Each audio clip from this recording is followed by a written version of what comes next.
Cheney was ejected earlier this week. Cheney was voted out for repeatedly challenging claims the 2020 election was stolen. One of the many ripple effects of coronavirus closures, and now the reopenings, are even longer lines and waits that usually vehicle offices across the country. ABC's Andrew Dickburn says the COVID-caused backups are also delaying a far weightier matter than a driver's license and making to U.S. citizenship. Laura Munoz is an immigration advocate in Florida and says her phone is ringing off the hook with immigration statuses hanging in limbo. COVID delays have fallen pursuit of these citizens wondering and waiting.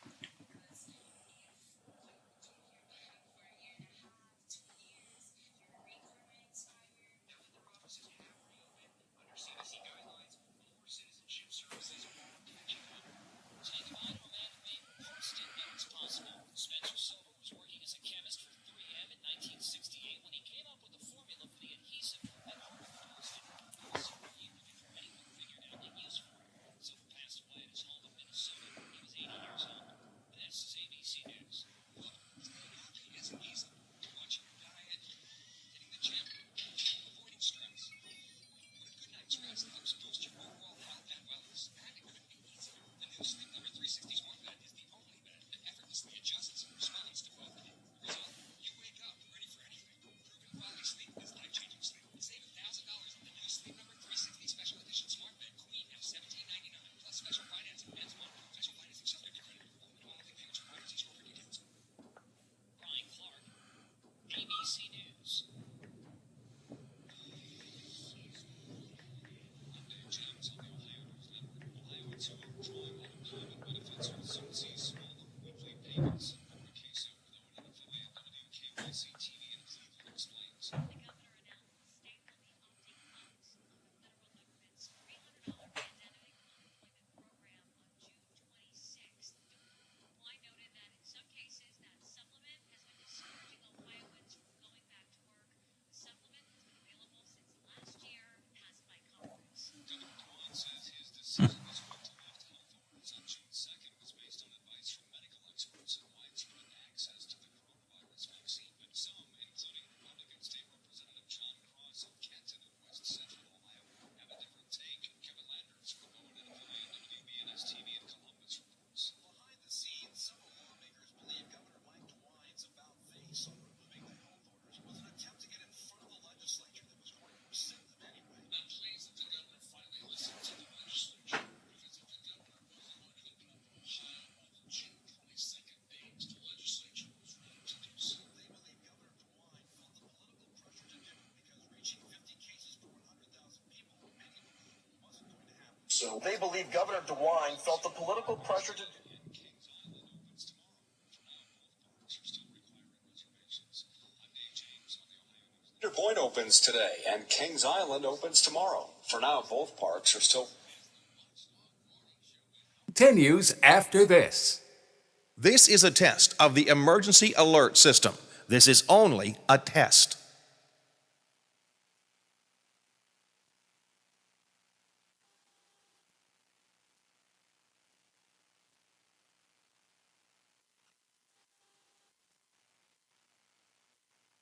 This concludes this test of the emergency alert system. Emergency, you would have been told where to tune for news and official information. WKKX serves the Wheeling operational area.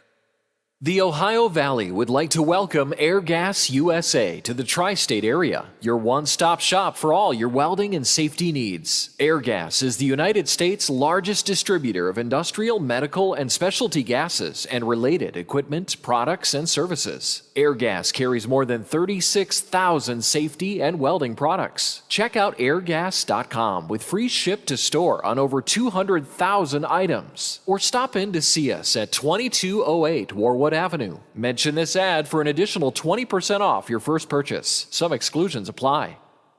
I'm Andrew Saul, Commissioner of Social Security.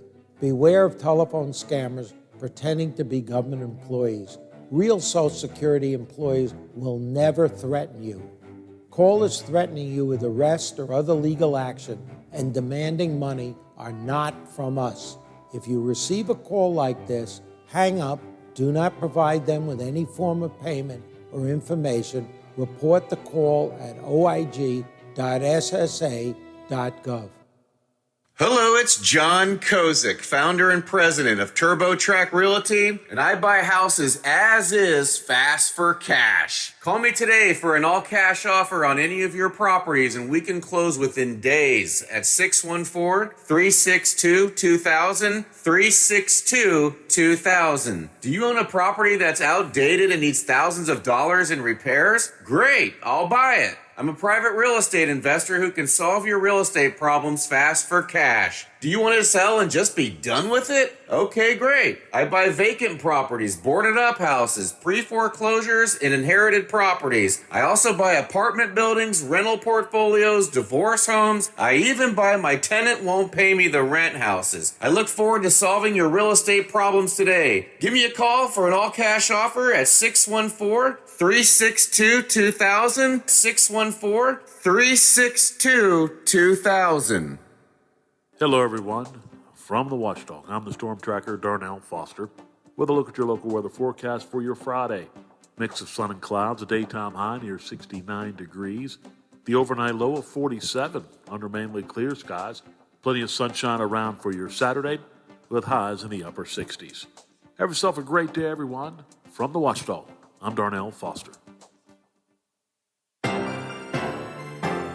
The views and opinions expressed on the following program are not necessarily those of this station or its sponsors.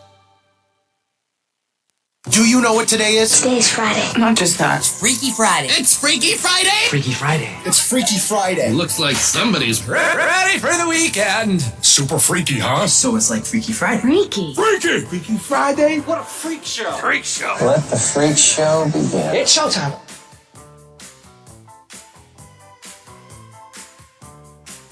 Conversations you care about with people you know. This is the Watchdog Morning Show with Howard Monroe, brought to you in part by Wheeling Hospital.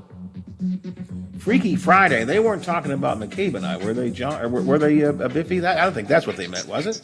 No, I think it was something different. Okay, all right. Nothing freaky about us. We fight a little bit, but nothing freaky about us. Temperature moving up nicely, 53 degrees at the Wheeling, Ohio County Airport. Nice, clear, sunny day today. Beautiful sunshine streaming through the windows here at my home studio. Great day to go out and do things. If you want to go out and do things, it's going to be a 67, 68 before the day is over and done with. Mostly sunny this morning, maybe partly cloudy, a few clouds coming in this afternoon. Tomorrow, pretty much the same. Going to be a nice day tomorrow, too. But 53, temperature is moving up very nicely. 9/11 here on the Watchdog Morning Show. A couple of quick texts off the text line at 304-214-1600, 304-214-1600. I was ranting, as I have been doing all week, about how this idea that it's a bunch of lazy people trying to collect unemployment and that we'll just take it away from them and force them to go back to work, which is going to work. I mean, it will send people back to work. I still say it is a disincentive not to work, but a disincentive to work at low wages. Texter, Howard, you're living in another world. Everything was fine before the pandemic, and now businesses have to pay higher wages because people don't want to work because the government was taking care of them. Shame on them. Shame on you. Shame on you for not caring about your fellow man and woman. Shame on you for not understanding that there are people who can barely get by on the kind of wages that are being paid. Shame on you. And good on businesses like I mentioned, McDonald's, Chipotle, and some others that have said, no, the way they're going to solve the job shortage, raise the wages. It's not because people don't want to work. I mean, are there always people who are lazy? No, I'm sure there are. Is it a large number? No, it's not. Most people want to work, but they also want to work at some kind of a reasonable rate. So thank you for your text, though, at 304-214-1600. And Biffy, we were talking about trading cards earlier, and we mentioned tops. One of our listeners mentions Upper Deck. That's right. I forgot about the Upper Deck cards. Yeah, I think that was the other one I had. It was either Tops or Upper Deck or a combination of both of them. And then Fleer. I remember Fleer cards too. So those were some of the big trading cards, sports trading cards, at least in my youth, and probably yours as well. So thanks to the texter for that as well at 304-214-1600. 304-214-1600. 9:13. welcome to the show from the Ogden newspapers here in the Upper Ohio Valley, John McCabe. Good morning, John. Good morning, Howard. How are you? I'm good. How are you this morning? Hey, no complaints whatsoever. I want to throw you a curve here. I don't know. I want to talk about earmarks for a minute. You got Well, to let's do talk that? just a minute. Let me ask you something because we could talk about earmarks, but I wanted to ask you. So you mentioned earlier that McDonald's is offering from $11 to $17 an hour, right? Yes. For starting workers. You know, and I think this is a really interesting topic all the way around. Do you know that nationwide, kind of the average for people who are on these extended unemployment benefits is about $32,000 a year right now that they're getting paid. And that comes from Bank of America. In the extended unemployment With the extended and, with the state edition, at $300 to $400, depending on what state you're in now. It averages out to about $32,000 a year. So if you're making $15 an hour, do you know what $15 an hour equates to? Less than $32,000 a year. $31,200. Okay. So that's the challenge right now. Is it in some ways for some people and in some states it is advantageous to not necessarily go into the labor market right now because even at $15 an hour you're not at the level you're at with the extended unemployment.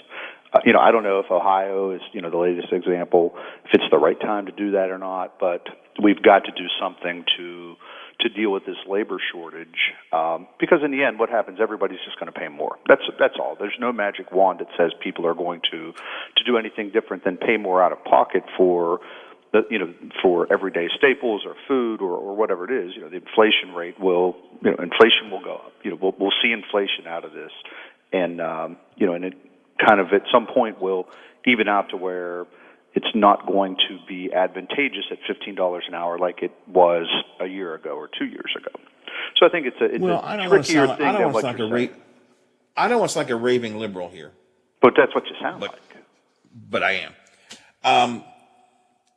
I'm perfectly willing to pay a little more for my burger if it means that somebody else gets paid better for doing the job of preparing my burger. I'm okay with that. Mm-hmm. I'm okay if by raising wages of low-paid workers, it means there's going to be a commensurate increase in the product. I'm okay with that. Are you I think okay we have a with responsibility to take care of people. Are you okay with sticking? This is where I tend to think sometimes and really kind of weigh these issues. Are you okay with sticking a burden on your grandson and his children that we're paying, that we're doing now, that they're going to have to be paying for generations to come. That's really what I worry about is it's not so much the legacy of how we leave things for our kids, but just the eight ball they're going to find themselves behind from day one with this enormous debt. And it's both parties. Trust me, I'm not blaming Democrats solely or Republicans solely. Both parties love to spend right now. And you know what? Everybody loves to get checks. We all love to get a check in the mail and feel like we hit the lottery for a couple $1,000s. But we got to pay for that at some point. It's not free. And do I want the legacy? Do I want Teddy to think of me when I'm gone that, hey, Granddad was among those who was fighting for people to have good wages? The answer is yes. And if it means that he's going to pay more for his chicken nuggets, that's okay with me. And I'm happy with. I'm okay with that. I think treating people well is the right thing to do.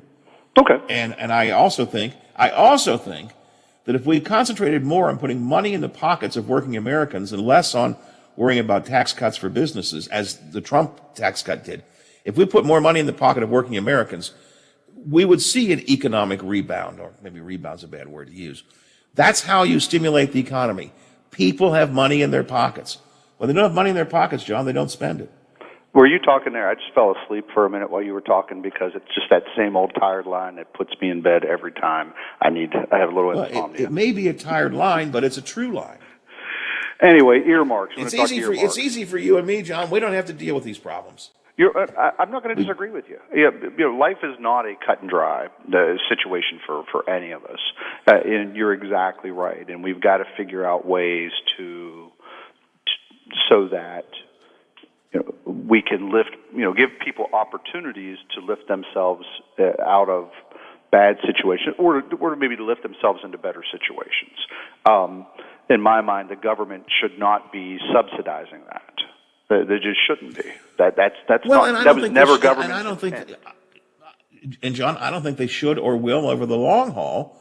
But I think the pandemic was a particularly unusual situation, and that's why. See, that's where Congress, we differ. I feel this is, people get in government for good intentions, and then they realize that they can have a much more direct impact in bringing the world to their viewpoint.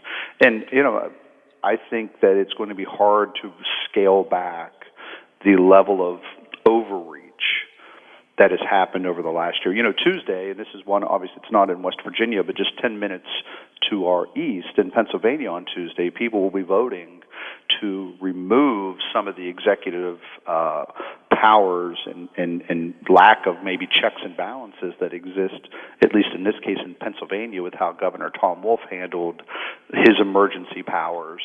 It's really fascinating two constitutional questions, amendments that people will vote, that residents will vote on in Pennsylvania, that kind of are the first litmus test on how governors' powers will be allocated moving forward. Part of the big question there, and I don't know if you followed it at all, but the big question there is that Tom Wolf went much further than many governors in terms of his lockdowns and shutdowns.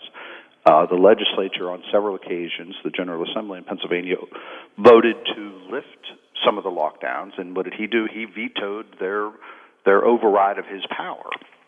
So that really is kind of one of the questions, is if a sitting governor has the authority to veto a check on his power. I find it to be utterly fascinating coming out of what we were in the last year. Now, on the same token, I don't know, in West Virginia, Pennsylvania, I don't know if putting more power with the legislature is the right call, because we see what can happen there as well and how different things might have been. But at least your legislators are closer to the people than a governor. They're a little more accountable. But I think this vote on Tuesday is going to be the start on where we go. But that's a two-edged sword.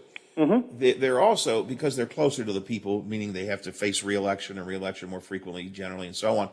It also means they're more susceptible to the whims of the day as opposed to doing the right thing for the long term. You're 100% right. We're getting into a really big philosophical issue here, but it seems to me, using your example, you talk about checks and balances. And I do get the distinction between vetoing a bill, checking your own power or not.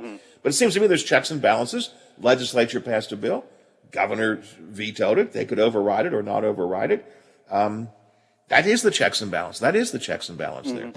In West Virginia, all of the legislators kept saying they wanted to control Governor Justice's executive authority and ended up not controlling it nearly as much during their session.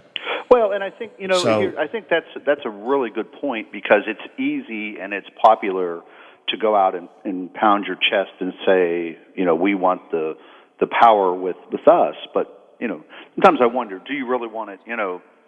Would anyone have wanted what was going on in the last year in terms of the pressures that were being put on and the mixed messages coming out of Washington and out of state houses and from different health agencies? I think it was easy for legislatures and individual legislators to say, we want more power centralized within our body. They really probably didn't. But it's, I think this vote on Tuesday will be fascinating. Well, I don't disagree that it'll be an interesting vote. The concept of the executive branch of any government is that somebody has to actually take charge of doing the things. The legislature is designed to create the overall arching philosophical framework. They're not charged with doing things. That's why we have an executive branch. Otherwise, we just let the legislature run roughshod in any state. Yep. So we'll see. Do you think Governor Justice will move up his removal of the mask mandate now that the CDC has changed their guidance, or are we going to still stay for June the 20th?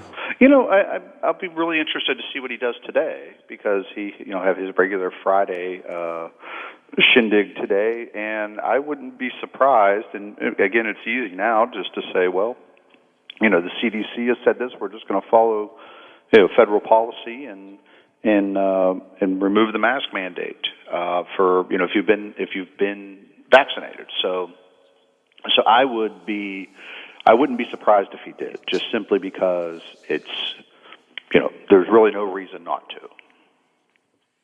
Yeah, I would not be surprised either. In fact, I would predict that he would. Mm-hmm. That he'd probably say, well, we don't need to wait till June 20th now. Other than he's the kind of guy, he likes that symbolism, West Virginia Day. But I think he'll probably just say, no, the CDC has now said that we're going to follow CDC guidance. So if you are vaccinated, the mask mandate is removed. I suspect. We'll have to wait and see. And then in Ohio, DeWine is removing it on June 2nd? June 2nd, yes, early. Yeah, June 26th was the unemployment date. That's what just got stuck in my head. Yeah, June 2nd is when Governor DeWine has lifted that. I would doubt if he might change it, but that's only 2 weeks away in essence, so it may stay in place. But again, we'll see. Yesterday's ruling. I think I'm not going to say it was a surprise, but I think the level with what the CDC came out and it changes the game considerably. It kind of feels like where we were this time last year in some ways, when everything opened up really quickly in May and into June. And again with the vaccine now, if it's as it says and as advertised, we shouldn't see a slide backward again, as we did, come July and August last year. Yeah, that's the big difference between when we sort of opened up a year ago and now, is that now we've got almost half the population is vaccinated, and more will be. I hope, I don't know what number we'll finally hit. I think there are an awful lot of vaccine hesitant and vaccine reluctant people out there, but we're making good progress. And I've said to you before, I've said on the air before, I'm reaching the point anyway where I've decided in my own mind, I'm okay, I'm vaccinated. You don't want to get vaccinated, to hell with you. Well, and that's where we're at now. I mean, I just had a conversation on that this morning of, if everybody knows the vaccine's available, they're doing everything, say everything possible, but, they're trying as hard as, and being as creative as they can, and to get vaccines into areas such as now Wheeling Health Right starting next week will be offering vaccines, and they're going to be in schools, and I think the high school is either already doing it or getting ready to start doing it. Have some clinics up there after hours. So if you don't know the shots out there, you've had your head buried in a hole for the last 6 months now. The vaccine hesitancy. I think and we're everything literally. else. I think I saw last week Howard Gamble said they literally had to throw some vaccine away at the end of 1 week. Yeah. I mean, that's we have. It's amazing how far we've come. By the way, from 8 weeks ago, people were screaming and hollering and pounding their fists. Why can't I get my vaccine? And now we've got so much that we can't. We literally can't buy people to come and take it. Yeah. I do have found Mike DeWine's approach fairly interesting on the $1 million prizes. That one kind of bothers me. I do think the free tuition for 4 years for under 18 and under is a pretty interesting idea, and one that as you work toward trying to get younger people vaccinated, probably not a bad idea.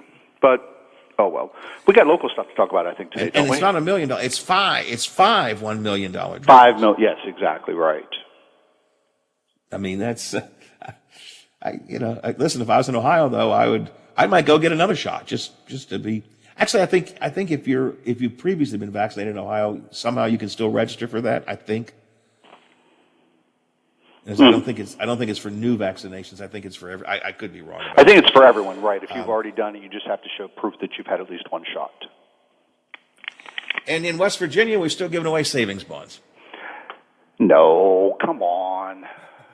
I mean, didn't you hear the latest one? You must have obviously missed the Wednesday presser. It's a half off a room at the Greenbrier for a week. That's what you get. So. Come on, Howard. If he hears that, he's going to say, "Oh, that's a great idea." Now it's only half off, so it's not fully, full discount, but it's half off the Greenbrier for a week. And a coupon for a drink, and $10 in free chips at the casino.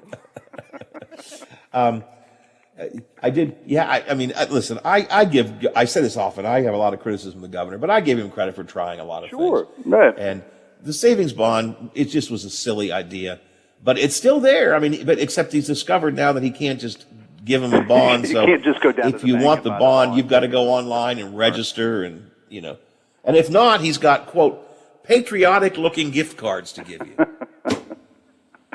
Well, Bless his heart. Yes, 100%. But hopefully at some point we'll get this. And I was amazed yesterday, John, you probably, well, not probably, I'm sure you saw. Ohio County had 0 COVID cases yesterday. Yeah, and it's been trending that way for a while. Not at 0, but 1, 4. I mean, the numbers are way down.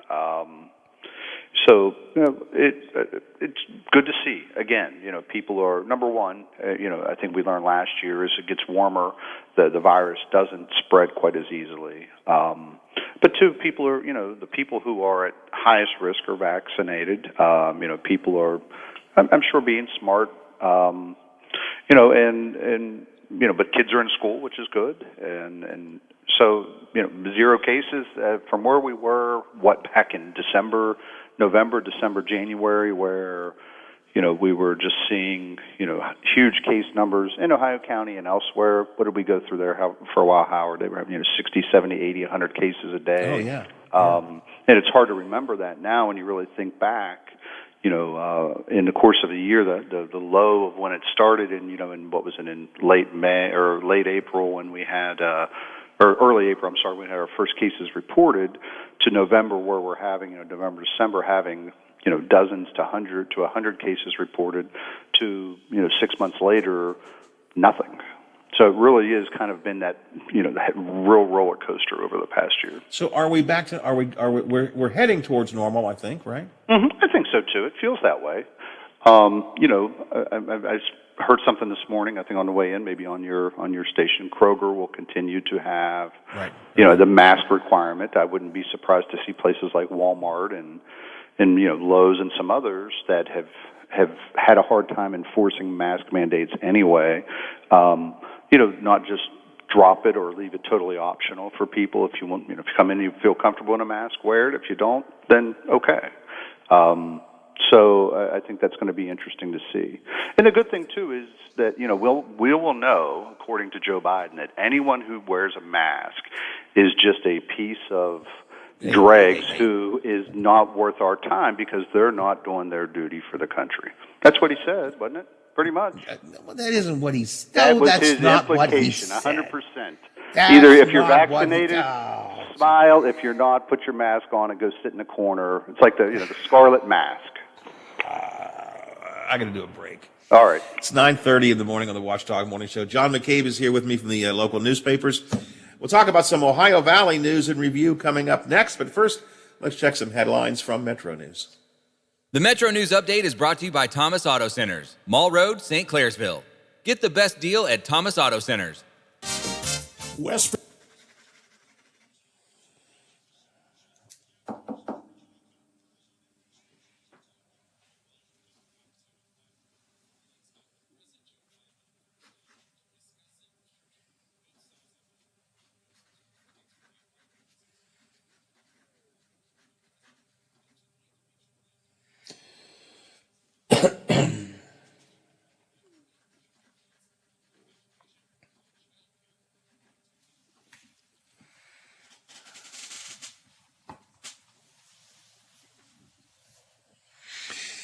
Biff, you want me to try and get another break in here before Westfall or not?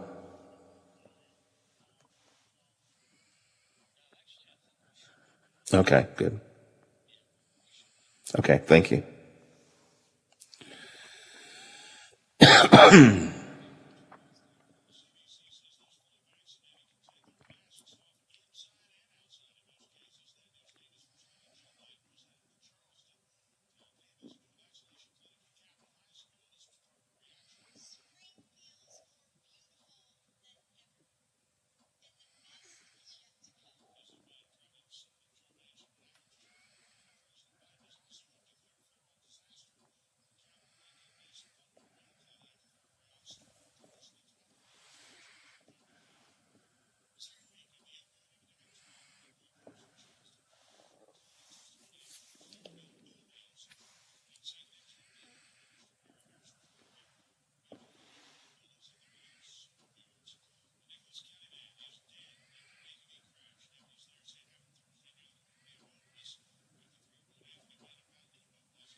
3-1. With the loss, the Pirates dropped to 15-22 overall. On the positive side, Bucco first baseman Will Craig homered for his first major league hit with one out in the bottom of the eighth inning. Craig was the Pittsburgh Pirates' first-round draft pick back in 2016. The Pirates have lost 6 of their last 8. They were held to just 4 hits by the Giants' pitching staff. Tonight at PNC Park, it's Game 2 of a 4-game series with San Francisco. Sunday at noon, the Penguins will host the New York Islanders in Round 1, Game 1 of the Stanley Cup playoffs. Meanwhile, Saturday, 2 Eastern Division teams will battle as the Washington Capitals will host the Boston Bruins in Game 1 of a best-of-7. Horse racing update, Medina Spirit is a 9-5 favorite to win Saturday's Preakness. Remember to be safe, be considerate of others, and check on the elderly. I'm Bill DeFabio, and we are the Watchdog. Summer starts here at your Toyota dealer. So come in and save big on the car, truck, or SUV you need. Like a gas model RAV with up to $1,250 cash back. Or a Camry with up to $1,750 cash back. Or go with a Corolla and take up to $2,000 cash back. Visit buyatoyota.com for more great offers, to check out local inventory, and to find a dealer near you. You can take cash back or apply toward down payment. Offers vary for hybrid models. See your dealer for details. Offers end June 1st. Toyota. Let's go places. Summer starts here at your Toyota dealer, but where it goes is up to you. So come in and save big on the car, truck, or SUV you need to take on anything the season has in store, like a spacious Highlander or an all-wheel drive Venza hybrid, both with up to $750 cash back. Visit buyatoyota.com for more great offers, to check out local inventory, and to find a dealer near you. You can take cash back or apply toward down payment. See your dealer for details. Offers end June 1st. Toyota. Let's go places. For all of your IT needs, visit OmniPerforms.com. Omni Strategic Technologies, the only IT company that the Watchdog trusts. Hey man, what can I get you? Yeah, can I have 2 Coors Lights? You got it. Hey Mike! I need 2 Coors Lights! Sure thing. With a taste as cold as the Rockies, only Coors Light gives you refreshment every time. Here you go. Thanks, Mike. Doing a great job. All right, 2 ice-cold Coors Lights. That's the coldest beer I've ever had. Hey, they don't call it the world's most refreshing beer for nothing. Okay, be honest with me. Do you really have the Rocky Mountains in your beer cooler? You don't believe it? Check it out. Man, that's pretty amazing. I know, right? I can't believe it myself sometimes. I mean, this cooler is only 3 feet wide. Coors Light, the world's most refreshing beer. Coors Brewing Company, Golden, Colorado. With great beer comes great responsibility. Washington County's largest gun show is back on Saturday and Sunday, June 19th and 20th from 9 a.m. to 4 p.m. at the Washington County Fairgrounds.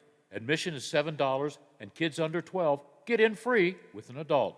Everyone is welcome. They offer free appraisals and have great prices on all types of firearms, modern, military, and antique. They have over 450 tables with cash buyers on site for your used guns.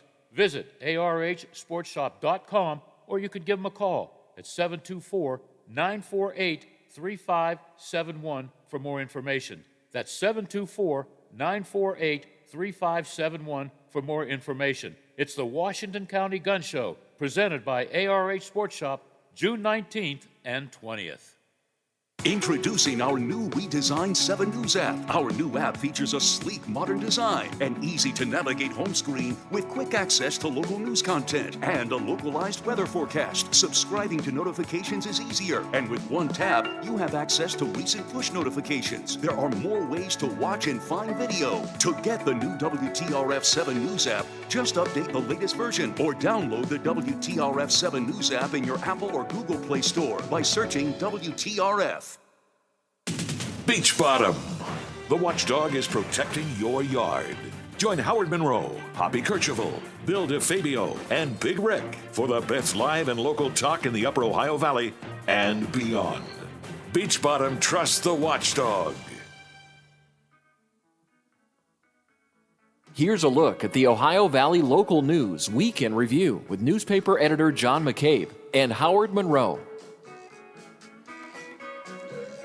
House Republicans in this hour did, as expected, voted to elect Congresswoman Elise Stefanik to the number 3 leadership position in their caucus. That's the one that Liz Cheney was given the boot from earlier this week. It's really interesting. Cheney, a much more conservative Republican, but refusing to bow down to Donald Trump. Stefanik, a Trump acolyte, but a much more moderate Republican. It's interesting how the party is putting itself together there, but ABC will have more details at the top of the hour on that election and more.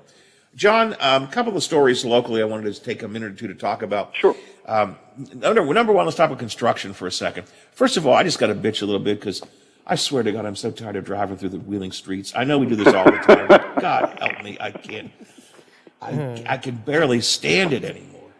Well, it's. I was assured yesterday that once the streetscape project is done, it's going to make all the difference for downtown. I just kind of wonder when that's actually going to happen. And in my kind of, if I was a betting man, what I would be betting on is the over/under on how long it's going to take until that nice new, freshly minted concrete or blacktop or whatever they put down has got huge holes in it from the utility companies coming through and realizing they forgot to do something that should be done now, which we know is going to happen. It happens every time these things happen. But you're right, the streets are just terrible. Downtown, I walked up to the Capitol yesterday, and the sidewalks are bad. The street is absolutely terrible, and we just all sit here like a bunch of fools because it's not our street. It's not owned by the city. Can do literally almost nothing about it. I mean, it's the state's responsibility.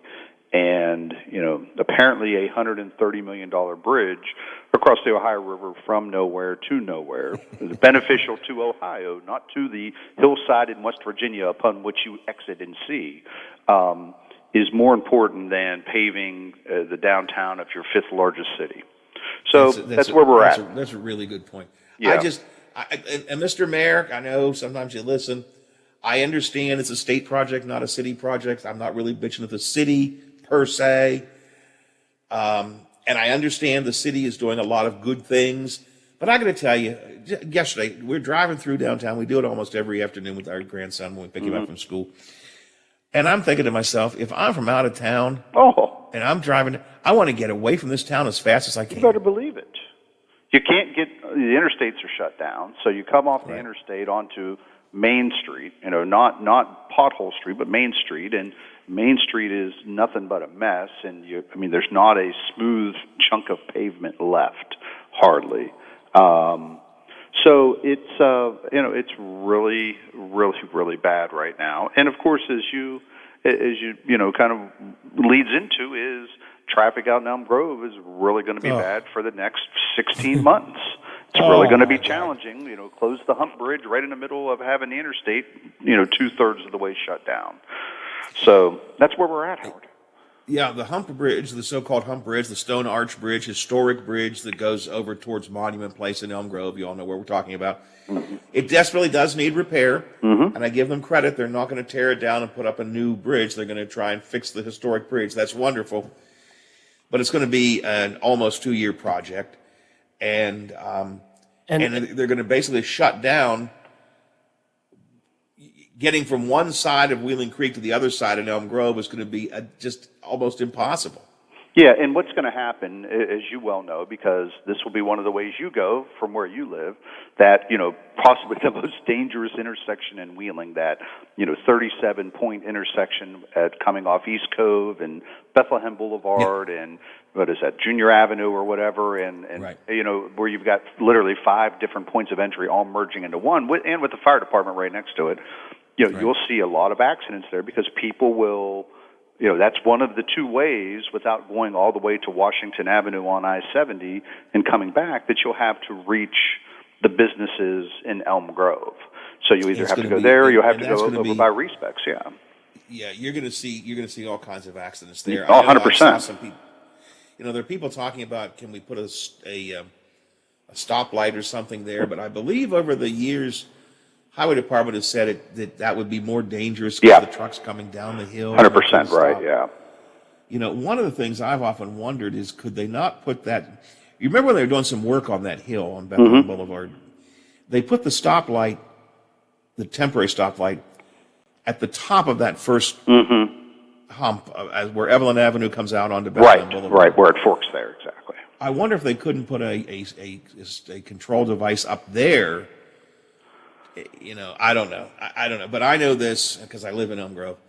It's going to be a disaster. They want you to use the interstate as the main detour. That's fine. I get that. Except I will never, ever, ever, and I never have yet, I will never enter I-70 westbound, I guess it is. Yeah, west, right. There by Pizza Hut, because they got a stop sign up there and all those cars coming down from the Highlands with the split and everything. I have never done it since they started that. I'll never do it. I will never enter the interstate there. That is a really dangerous area because, again, you've got cars coming out of that where the traffic is cut apart and they are flying. Right. Nobody does 45 through there. I mean, if you do 45, you're almost risking your injury and an accident. So no, it's really going to be that's again a necessary project, but couldn't probably pick worse timing to do it. And what's the excuse me, I'm losing my voice here. And what's the damage going to be done to those businesses that are along National Road, that are along that stretch? Sure. I mean, you've got obviously you've got actually getting ready to just open up this the new Salsa Joe's. I think it's Salsa Joe's Cafe where the old Tony and Cleo's, and you've got Patsy's and all those businesses along there that are going to be harder to get to. Right off the bridge is Big Shot Bob's right there. Exactly right. Yeah.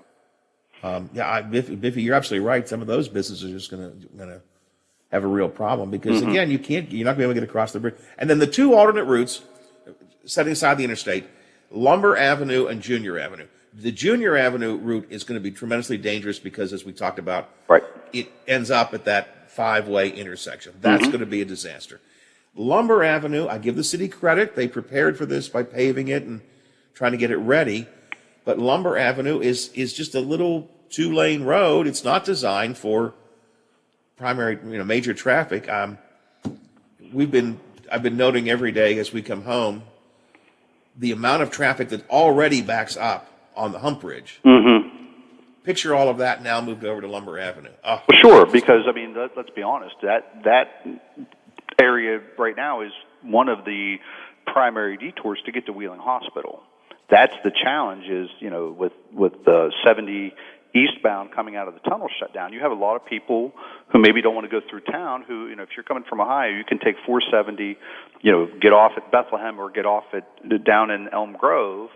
And, now you're going to have to take one of those two alternate routes, of Lumber Avenue or Junior Avenue. And it's going to put a lot of traffic in areas that aren't meant for a lot of traffic. And then, of course, when you're on Lumber Avenue, I don't think any of the exits off Lumber Avenue, at least you're not legally allowed to turn left. They all push you to the right, so you're not crossing 3 lanes of traffic. So you'll see, probably see issues there.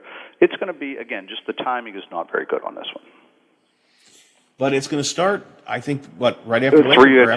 2 weeks from Monday, yeah. It's supposed to start 2 weeks from Monday or 2 weeks from Tuesday, June 1st. Yeah.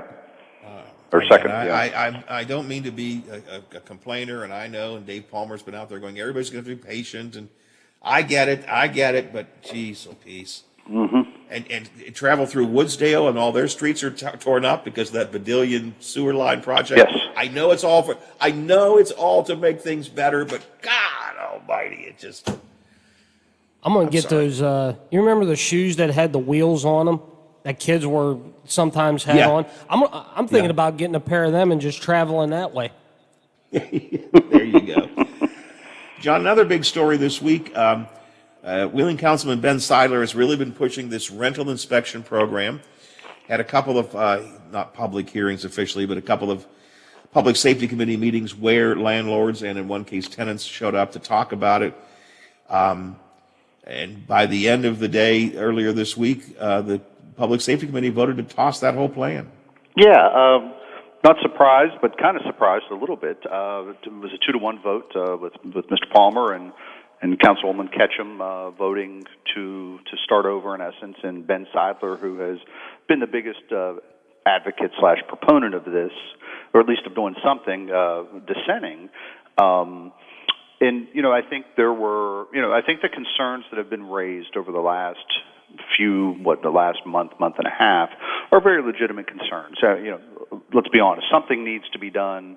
We need to make sure that there are good guidelines for rental properties. But, what I've heard from landlords, and I know the couple who spoke at the meeting on, I think it was Wednesday, all had the same concerns of, and not only is this more paperwork, but it's going to make development harder for smaller, basically smaller landlords. And it's going to give more, it's just going to put a lot of unnecessary burdens. So I think it gives, they've got some ideas now of where at least the landlord community's at. Now they can go back to the table and, in a month maybe put something new out there that might have a little more buy-in from the landlords. I think it needs to fit both ends. I think it's got to be something that is fair to tenants, but also fair to landlords. Wheeling is, has been probably overly lenient over the years, and I think they need to kind of phase into becoming having some tougher guidelines for landlords. So it seems like, given all that's been talked about over the past 6 weeks, this was the right move to make right now. Yeah, Councilman Palmer, of course, was strongly against this. I was a bit surprised at Rosemary Ketchum. I had no sense of where she would be on that. I was surprised at that. Ben Seidler was with us the day after here on this show, and he's really irritated, frankly, that they tossed it out. He said, this was supposed to be a work in progress, and there were a lot of things we could have changed. We could have taken ideas and adapted them, and instead the whole thing was voted down by the committee. But obviously, Councilman Seidler says he's not done with this. He'll bring it back in some other form. Yeah. Revisit it somehow. There is an absolute need for basic health and safety standards to be followed by tenants. Have a right to have basic health and safety in their housing. Period. Now, how you achieve that's the debate. Landlords are never going to like anything because they do not want oversight. You're going to have some kind of oversight. I don't know what the answer is. I thought they were on somewhat the right track, to be honest with you. I could see some of the problems. One of the ones Ben and I talked about this week was, one landlord said, well, I've got 120 units. How am I going to inspect 120 units? All right, well, an option would be pick 5. Inspect 5 of your units. If they work fine, then we'll accept that. There are ways to get around some of the concerns. But instead of working around them, they just toss the whole thing out. So so we'll see. I think it's pretty clear. There's something needs to be done. There's got to be some accountability, probably more than what's there now for landlords, in how they keep up their properties. Particularly in some neighborhoods of our city. But do we need to go? I'll just use Morgantown as an example. Do we need to go to the level Morgantown's at with a captured student population and landlords that are really strict? Do we need to go there right away? Maybe not. And I'm not saying that Councilman Seidler's initial proposal was to that level, but I think with meeting somewhere in the middle and with the goal of moving toward a system that is again works well for landlords and protects tenants and protects neighborhoods is got to be the ultimate goal. All right, John, good talking to you today. Hey, real quick, Howard, if I could.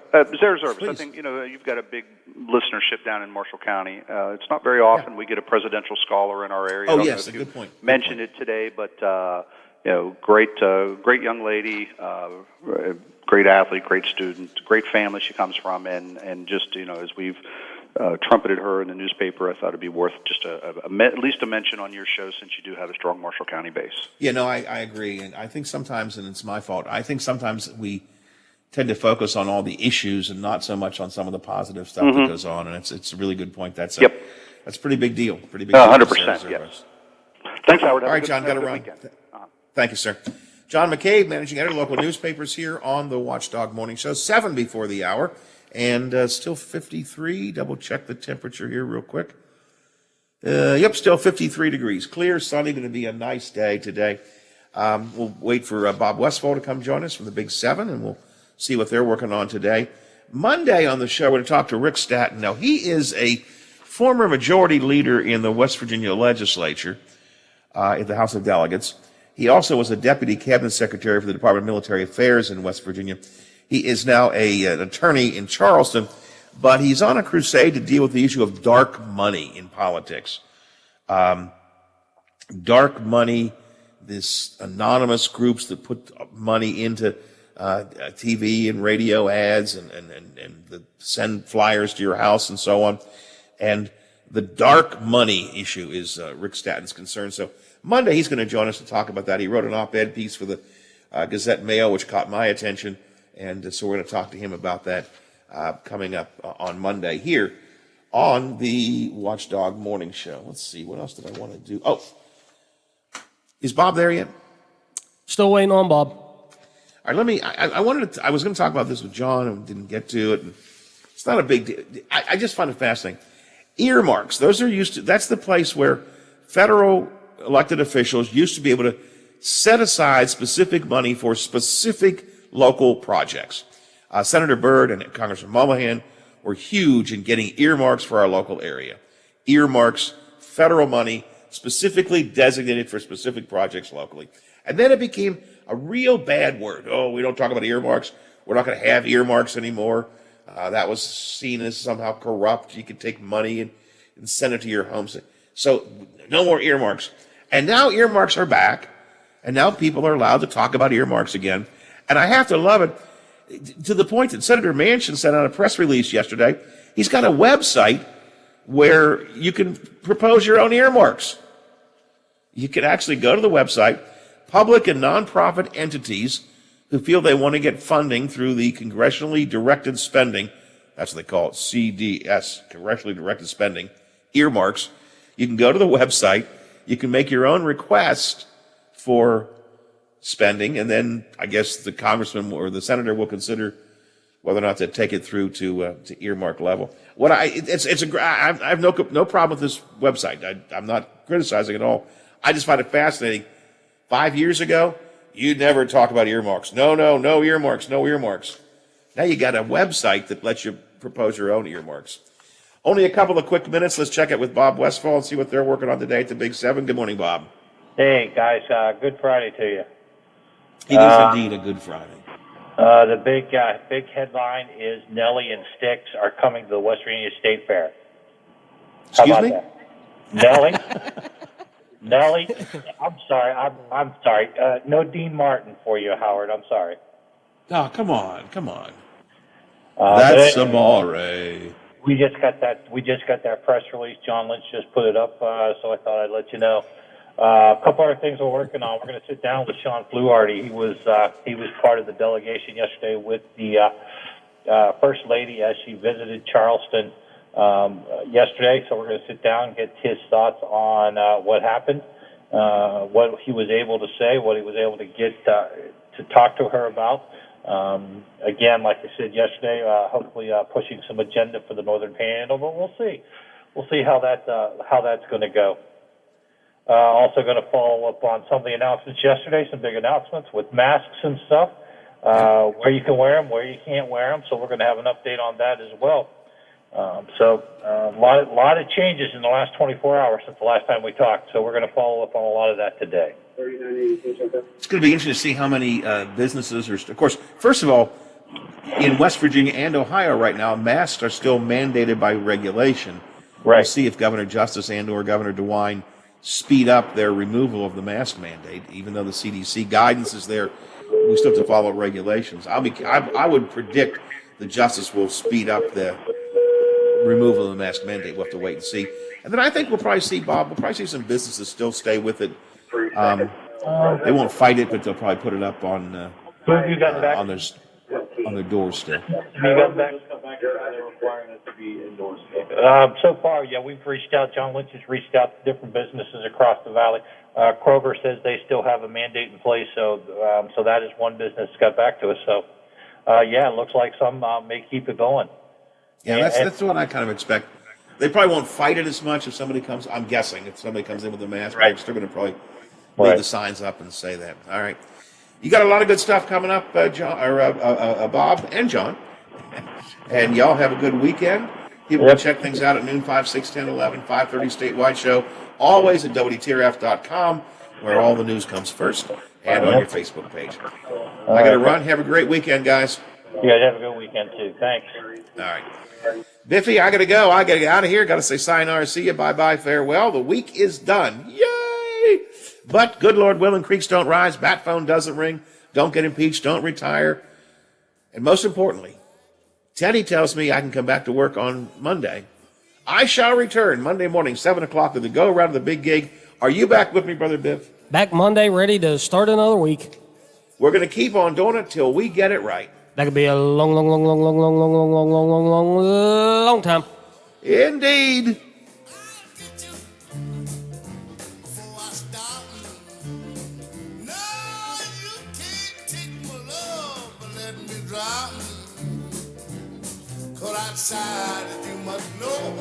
The Watchdog is FM 98.1, AM 1600 WKKX Wheeling, FM 97.7, AM 1370 WVLY Moundsville.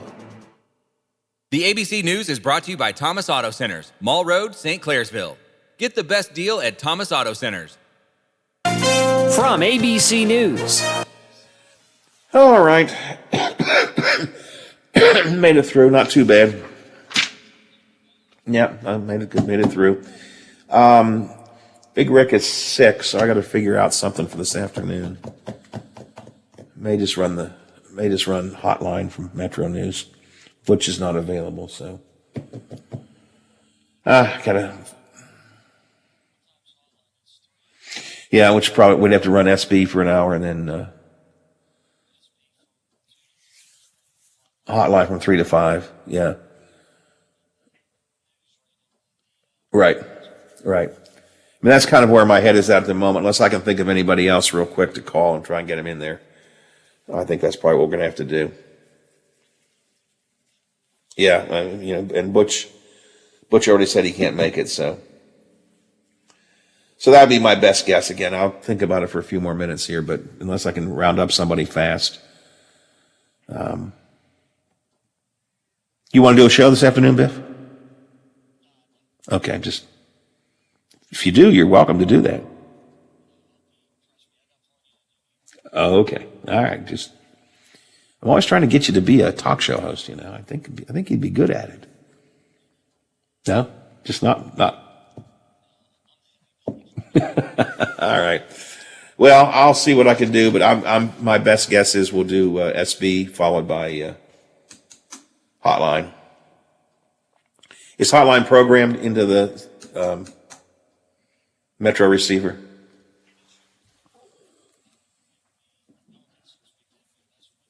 Okay. All right. Well, I'm going to work on that. I'm still coughing and hacking so much. I'm going to probably try and go see the doctor today. I hate to do that, but I think I'm probably going to have to do that. All right. If you need me for anything, I'll be around. If there's any changes and things, I'll let you know. And otherwise, have a good weekend. Talk to you Monday. All right. Thanks for your help always. Appreciate it. All right. Bye.